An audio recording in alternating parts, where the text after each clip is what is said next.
Assalamualaikum warahmatullahi wabarakatuh. Selamat berjumpa kembali di English Lab kita dan kali ini saya akan memberikan Anda bekal 10 kata tapi beda dengan edisi-edisi sebelumnya. Kali ini edisi khusus pemilu ya. Jadi vocabnya akan berhubungan dengan pemilu yang sebentar lagi akan kita laksanakan. Pemilu sendiri dalam bahasa Inggris kita sebut dengan election. Ya kan ini tergantung pemilu apa ini, pemilu caleg kah, pemilu presiden atau pemilu apa, nanti bisa dijelaskan sendiri electionnya apa. Kalau misalnya pemilunya capres dan cawapres, maka kita bilangnya biasanya presidential election. Ya, pemilihan presiden gitu. Nah, apa saja kata-kata yang berhubungan dengan election? Nah, silakan disimak nanti Anda boleh menerjemahkan kata-kata ini ke dalam kalimat-kalimat sendiri. Untuk kata yang pertama kita punya voter.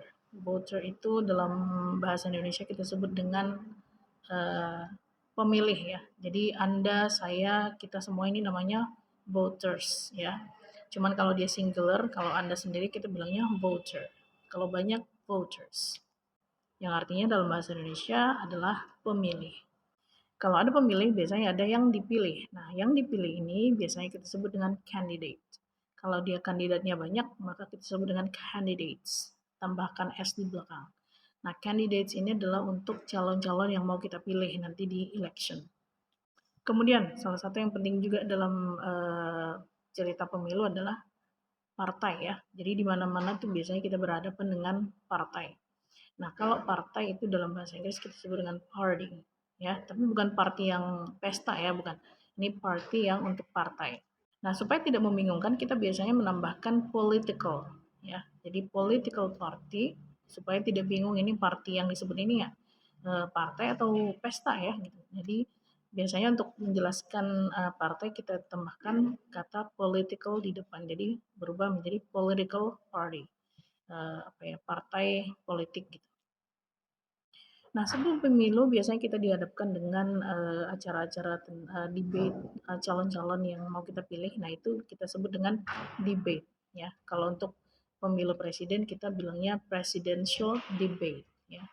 Debat calon-calon presiden gitu. Seterusnya ada kampanye. Kampanye yang kita kenal dalam bahasa Indonesia itu dalam bahasa Inggris kita sebut dengan campaign ya. Jadi kita mungkin sudah familiar dengan istilah-istilah apa ya, kampanye gelap gitu. Itu kita sebut dengan black campaign. Tapi ya bukan itu. Kampanye dalam bahasa Inggris kita sebut dengan campaign. Silahkan dibuat dalam kalimat sendiri ya. Kemudian TPS. Nah, ini kita semua sudah familiar lah ya tentu saja dengan TPS. TPS ini singkatan dari tempat pemungutan suara. Nah, TPS ini dalam bahasa Inggris kita sebut dengan polling station. Polling station. Nah, setelah itu ada lagi nih kata yang saya yakin akan berhadapan dengan ini nanti. Jadi biasanya setiap hasil pemilu itu ada suara terbanyak. Nah, suara terbanyak itu dalam bahasa Inggris kita sebut dengan major vote. Major vote. Selanjutnya, ini ada satu kata yang belakangan ini lagi ramai dibicarakan karena diwanti-wanti bakalan terjadi gitu. Saya tak tahu bagaimana endingnya nanti. Namun kalau saja ini terjadi maka istilah putaran kedua ini harus kita tahu nih dalam bahasa Inggris termnya apa, istilahnya apa ya. Jadi putaran kedua kalau dalam bahasa Inggris itu kita sebut dengan runoff ya. Putaran kedua itu kita sebut dengan runoff. Selanjutnya hasil pemilihan. Biasanya kalau sudah selesai hajatan demokrasinya itu akan diumumkan siapa nih pemenangnya gitu, siapa yang dapat major vote, suara terbanyak.